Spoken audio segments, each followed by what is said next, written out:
Good afternoon, viewers. This is Praveen from Grenville, Coach Grenville channel, and I am here with Grenville. We are going to talk about business plan. What the business plan, how to use it, and how to use a business plan. Good afternoon, Grenville. Good afternoon, Praveen. How are things? And things are good. Grenville, let's start about the question. What is a business plan? Why we need a business plan?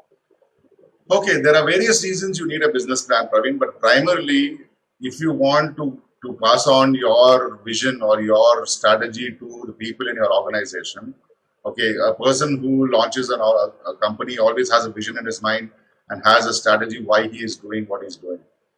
Most people fail to pass this message down the line to the other people in the team, and a business plan facilitates for that. So primarily it's a tool where you draft everything down which you have in your mind so that that can be passed on to all the people in your organization and you align them to a common goal. Okay, that was a good explanation. Just to make it more simple, what does a business plan do for an entrepreneur or for a startup? Okay, a business plan puts down your objectives and your goals. Said very shortly, that's all it does. Okay, and that is again something that is not just kept with the owner or the entrepreneur. It's something that the whole team is now aligned to, that one goal and the strategy. So that is what the tool is meant to be. Now, there are various reasons what you can use the business plan for, but it's primarily intended to be a tool that takes all that is in your head, puts it on a piece of paper, and you can use that tool on a continuous basis to keep aligning even the new joinees to your vision and your plan. Okay. Yeah, that was nice. So, next question is that does the business plan cover about the future, I will not say as put it as the problems, what are the future shocks? All those things are getting covered in the business plan, or it's just, a startup plan? Okay, a business plan, first of all, is not something you do once and you forget it. Okay, yes, you prepare a business plan when you're starting your organization. That is what you do. But the intent of the business plan is supposed to be a referral point that you keep going back to and refreshing as you go. For example, if I set up as part of the business plan, we have financial outlays for 3 different horizons. One is for the first quarter, one is for the first year, and one is for the first 5 years. This is an integral part of designing a business plan and the process. Okay, so you don't just do it at the first time and don't review your assumptions you did for the first quarter. If things have changed in the first quarter itself, your annual goals are going to change, right?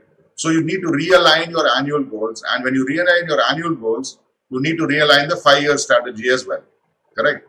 So this needs to be done on an ongoing basis. So a business plan is actually a living tool.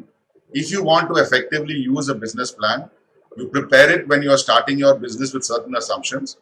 You keep evaluating, are those assumptions still true? So will I still hit those goals based on the assumptions I took? Is the market reality matching the assumptions we made?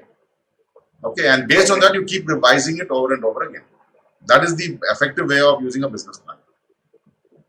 Okay, so it doesn't mean that whether it's a bigger business, smaller business, the plan will remain the same, right? Yeah, the business plan principles remain the same. Yes, you will scale it bigger or smaller based on the size of the organization, because you would have it broken down to individual departments and individuals in the department, right? But in a small organization, you may not have all those departments. So you don't need to have, for example, a HR separate and an admin separate. You would have just one department for HR and admin in a smaller organization. And in a MSME, you may not even have a HR department. Somebody else may be doing a HR role. So you would take the business principles and break it down depending on the number of people that are there in the organization. The business plan is meant to be individualized. Each person needs to have his own plan. How is he going to meet the company goals and the company strategies? That is the effective way the business plan gets taken from the top down to each individual, and each of them set their own KPIs and their performance evaluators. That was nice. I mean, so who does make the business plan? Is it the owner who has to sit and make the business plan, or is it the team who has to do the plan? Okay, when you initially start a business, for sure it has to be the owner, because at that time he may not even have anybody on board, right? So he is the person who's conceptualized the whole business, and he is the one that's got a mission or a passion in his mind. So the first person that will download information will be the owner or the entrepreneur. But as you keep going down the line, okay, you keep bringing people on board, you bring in partners, you bring in investors. The logical way to do is to have the top management reviewing the business plan together. Okay, now that does not mean that the other levels of management don't get involved. They are given assignments from the top management on what will each of their roles be. So they will each do their role to roll up to each department or each division, which would be a part of that management team that reviews the business on a regular basis. That's how you deploy the business. Okay. What to know more about the business plan? What are the things or what does it constitute a business plan? Okay, a business plan is broadly broken into 5. You can see the framework on the screen. So the first part is to come up with a strategy.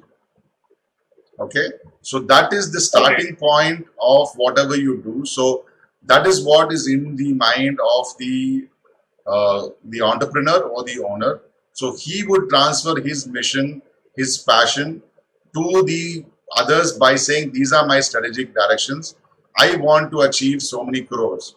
I want to deliver this product. I want to launch these range of products over the next 5 years. So whatever he has in his mind as a passion or a mission will be the starting point to develop strategies for deploying those to reach those goals that he has in his mind. So the initial step is to set up strategic goals to achieve your overall mission or your overall requirement of that business. Okay. Then after you have your strategic goals clearly in place, okay, you need to first get the people who will do this. Okay, so you cannot have any proper plan implemented without having the right people. So before you start anything else, you sit down first and decide who is going to do this. Okay, the entrepreneur alone cannot achieve everything by himself. However small the organization is, he may not do it himself. For example, an entrepreneur is starting a consultancy firm, as an example. He needs to develop a website, correct? Now, he may not go and employ an IT professional on full time, but he will subcontract the design of the website, right? So that is a sort of organizational structure that you design saying, I need to have this person coming on board for maybe 3 months or maybe 2 months to design my website.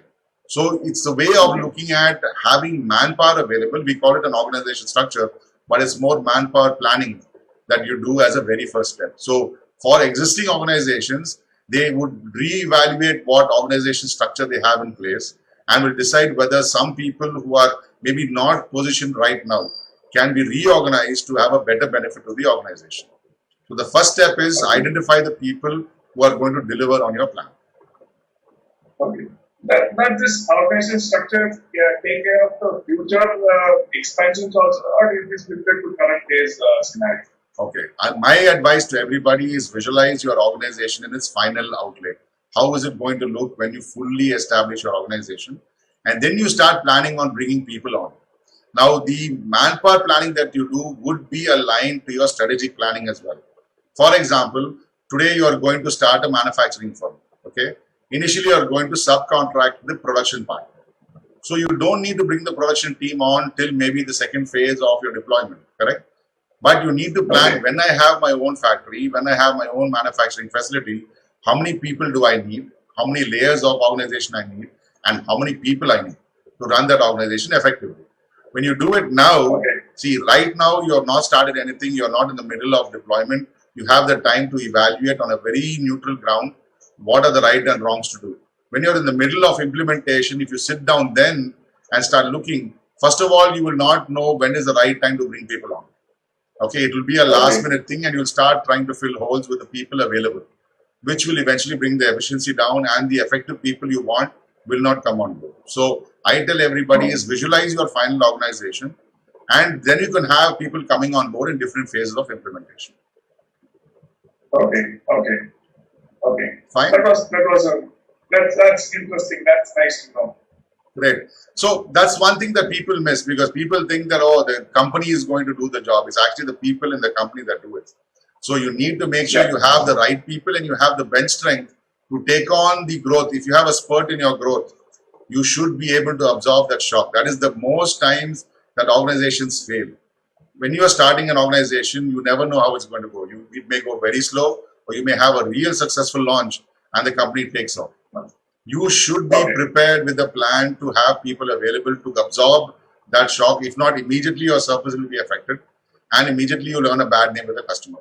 That is the time where most companies fail, and that's the time that eventually they will be close to that company because they have not planned well enough that if things go well, do I have my plan in place to bring people on, and who, when, and how would be clearly should be Okay. established at the start of itself, right? Okay. So That's important. That's a mind mapping or have a mental plan about when we adding the people in the organization is a good one. And when it is on paper, at least it doesn't give the last moment shock of trying to find the resourceful people and things. That's a good approach. correct. So once you have the people in place, the next thing you have to do is to identify your market, which is you need to segment your market and identify where are the different components of your market that influences your business. So the first thing is to find who is your customer. Okay. So you need, again, as every business is established, it's always established for the customer need, right? Yes, we manufacture a product or we provide a service, but the service recipient decides whether your company is a success or a failure, right? So we start by first identifying what is the pain point of the customer, what is the customer really, what problem are we trying to solve? Okay, we identify that and we say, is the service or the product we provide addressing that need? Okay, who is the customer, where they are, what do they do, what is the decision making point? So we go in depth into deciding right to the very minute level, who is our final customer. So that is Okay. where you decide the rest of your strategy going forward is by first identifying your customer.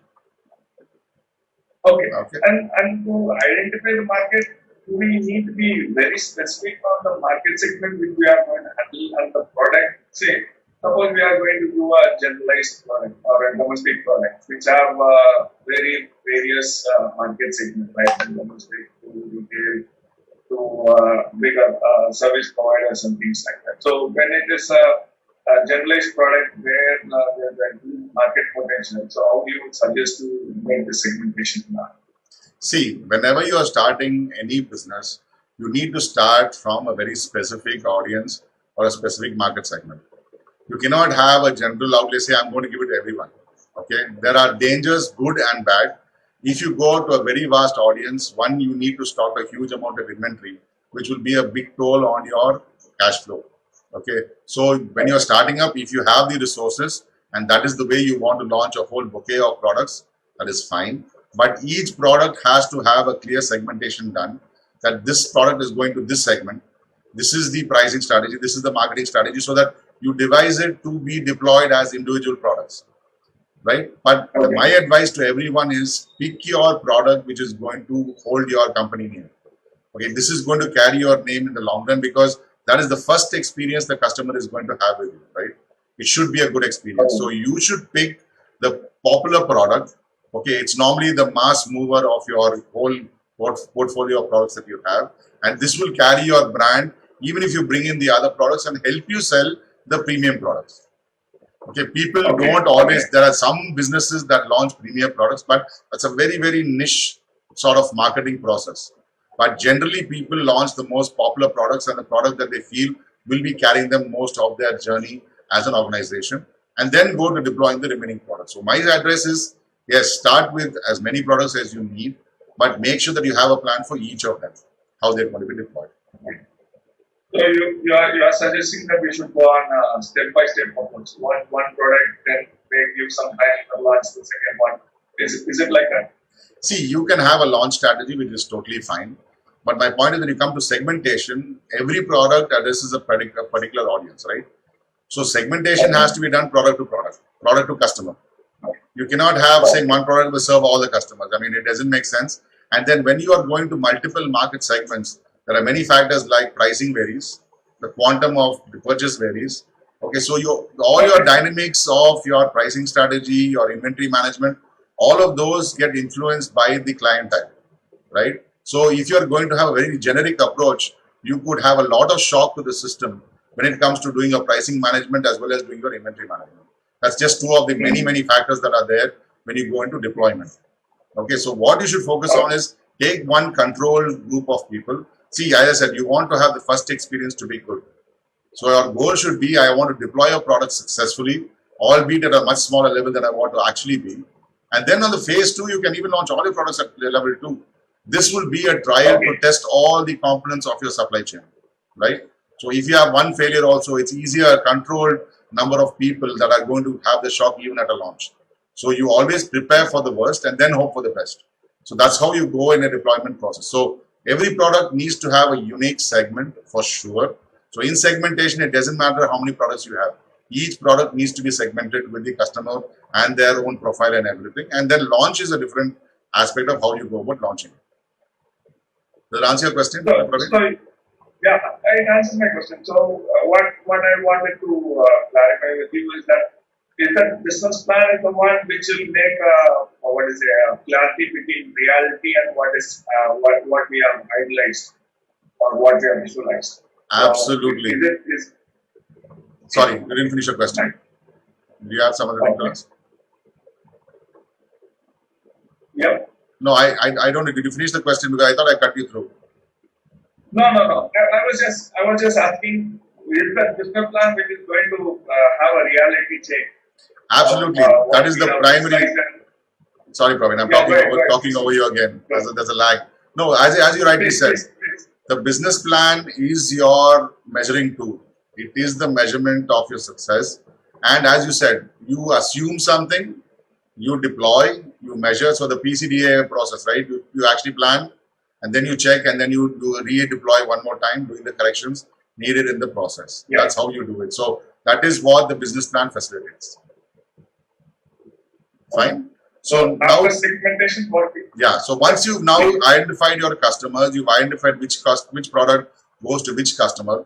Then using this information, you get into your marketing strategy. Okay, your marketing strategy is very vast. Okay, it should be an all-encompassing strategy. Out of this are again various components. Can you click that?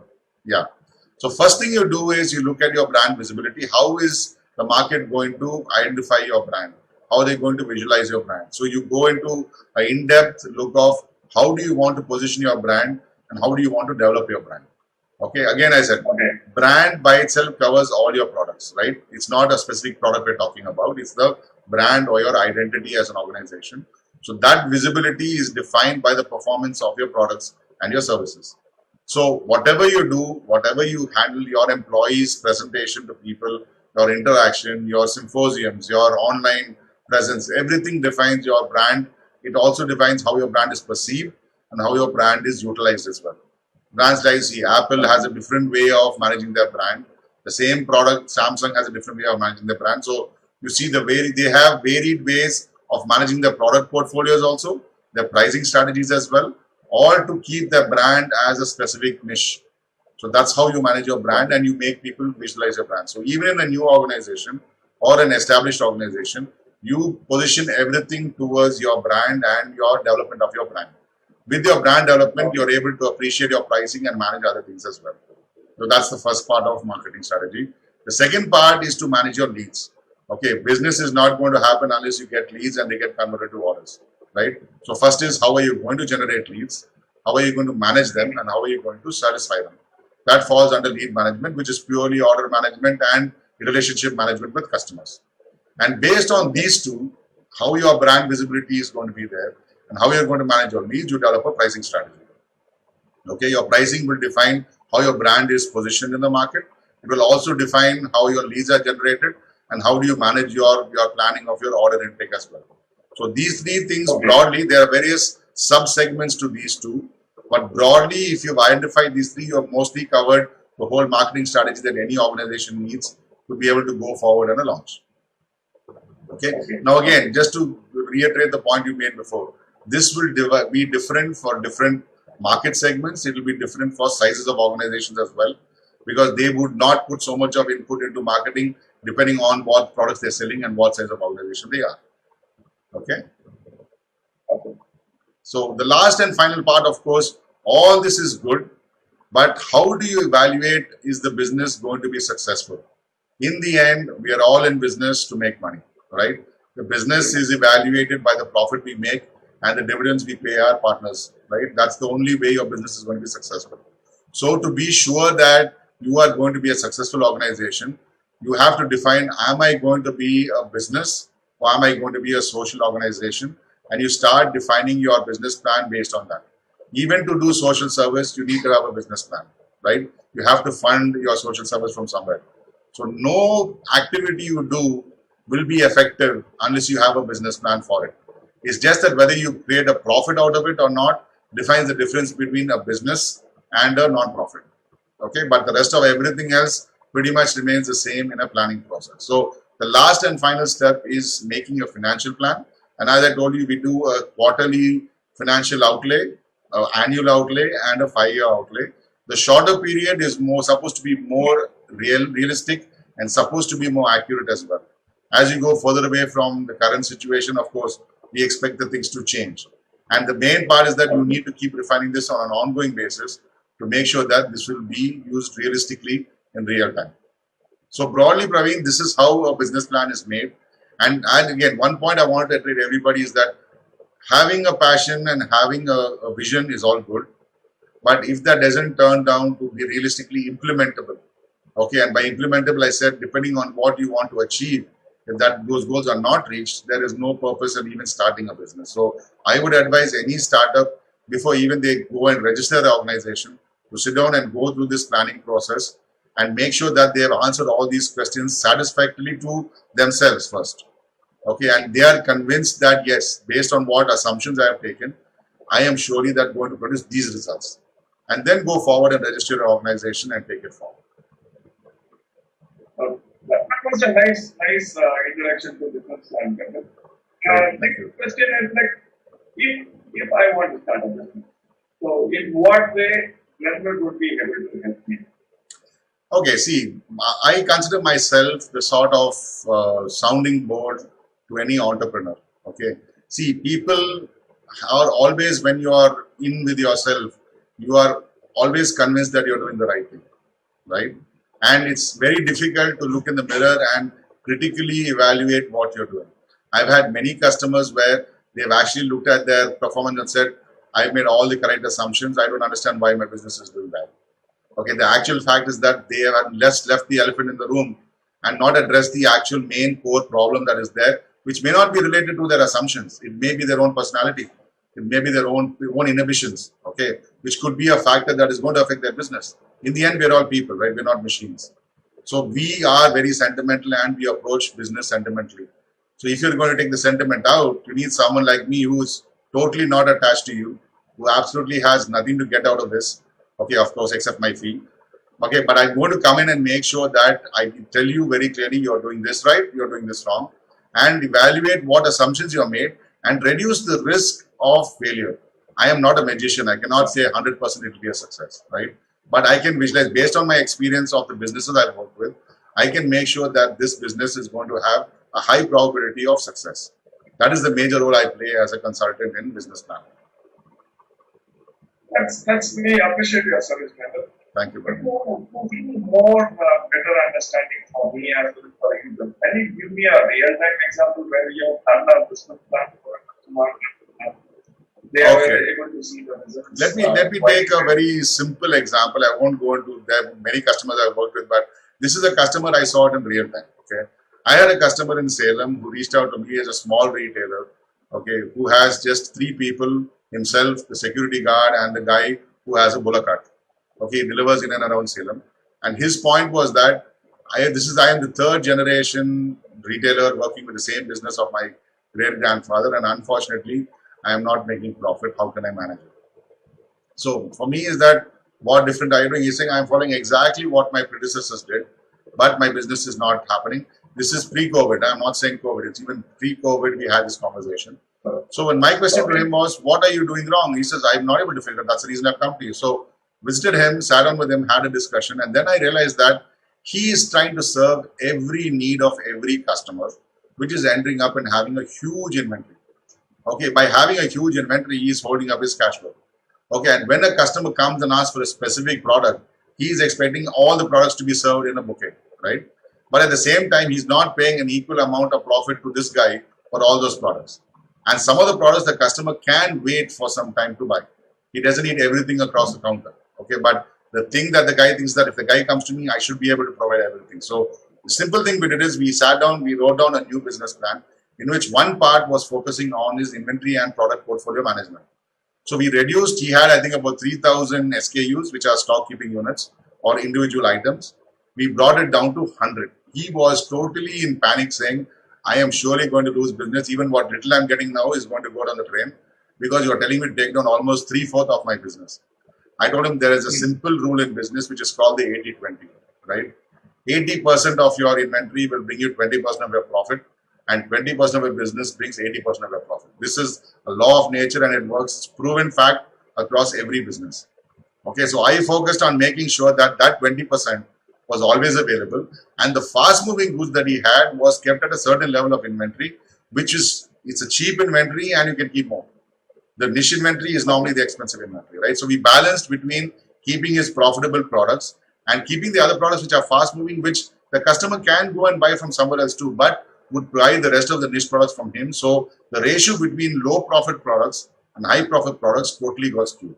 So within a period of 3 months, and that is when exactly when the COVID hit us, was when he was making more profit in those months than he had made in the last 3 years.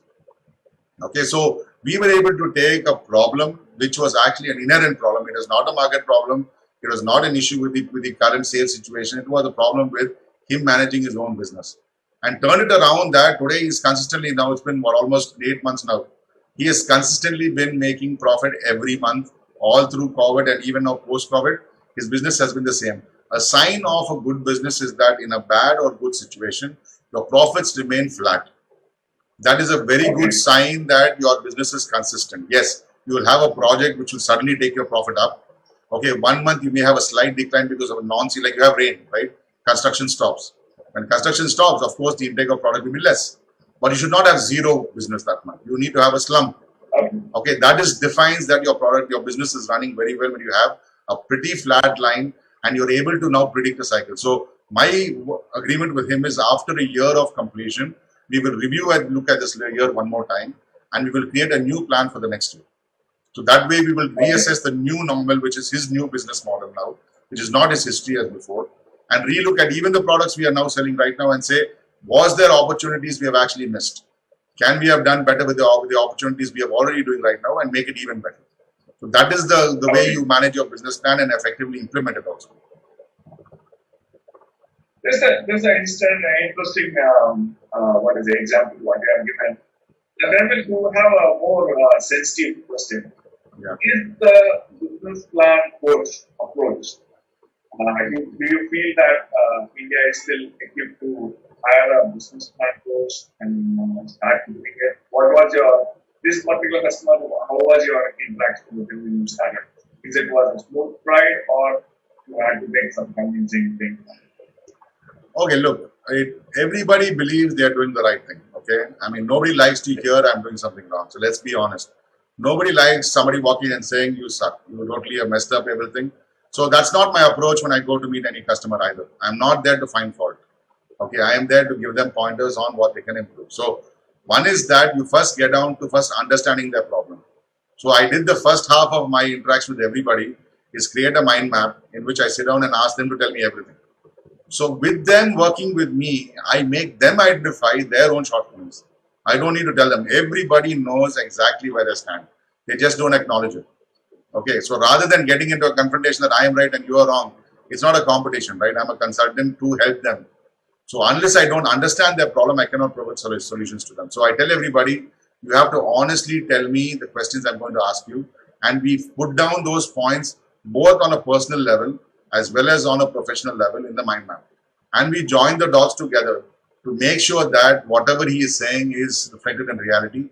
And that instills a thought process in the person itself that makes him identify that he needs to change something. It's not me telling him you need to change. So that is my goal as a consultant, is to facilitate that thought process that every intelligent person, and I believe almost every human being is equal, if not more intelligent. It's just application of their intelligence is the point. So as long as I can make them apply the intelligence, they will find their own solutions. So I form a facilitator. I'm not a policeman to come and say do this and do that and don't do this. yes, I do push them to implement because there is always this part of procrastination that people have because they are moving out of their comfort zone, right? So I do that part of pushing them out of their comfort zone is where I get pushy and say, you need to do this on this date. So that makes them, okay, I am accountable to somebody, I am paying him for this, so I should be accountable, which is the drive I bring in them to get over that discomfort of moving out of their comfort zone. Except that the discovery sessions, the understanding the problem, the identification of the problem, and most of the solutions also, they come from the customers themselves. So honestly, I have not had difficulty with any customer as such. It is just them seeing the value in what I do. I have walked away from many customers, by the way. Okay, it's not that every customer I've taken on and they've joined me. My mind map session that I do as a very first step is first to identify, do I want to work with him also? Not just whether he wants to work with me. In that 1 or 2 hour session, if I don't see me adding value, I say, you'll come to the wrong guy. I actually recommend them to somebody else who I think can help them. And that I think is the right way to do business, is that unless I can't provide a solution, there is no point in having a relationship. Eventually, it'll break down somewhere along the line and we will fail. So to make it very short and simple, can I say that Grenville and his business plan gives you value for the money spent? I think my customers can vouch for that. Okay. Grenville, I think we are up to the time now of our half-hour limit. So let's conclude the basic essentials of a business plan this week. And we'll go into details about each individual points next week on that. Sure. If we have any viewers' questions, we'll take it on. I don't think there are any questions on the FB page, Praveen, but maybe in the recording they will put in some questions. So, as you said, we will go in more depth next week once we have any suggestions from the audience. So, those who are viewing the live, as well as those who are going to view the recording, if you have any specific topic of a business plan you want to discuss in more depth, do put it in the comments and we will get back to you next week as part of the session itself. So, thank you, viewers. Thank you. Thank you, friend, for the time spent with us. Yeah, thanks, Praveen, for all the really enterprising questions you asked. Actually, today you made me think a lot as well about what I do. So, it was a discovery session for me as well as sharing knowledge as well. So, thank you as well for the good questions and keeping this session lively all the way. Take care, Praveen, and we'll catch up next week. Yeah, as we said, it is the FP Live, so we want to give a live, live discussion going on, so that it is not a prepared discussion. True. Thank you for your timely comments and your explanation. Thanks, Praveen. It was a pleasure. And we'll catch up next week. Have a great week. Huh? Yeah, see you people. See you next week. Take care, viewers. I'll be posting this on the YouTube as well, and we'll share it on all the social media too. Take care and have a good weekend and a week ahead. Thank you.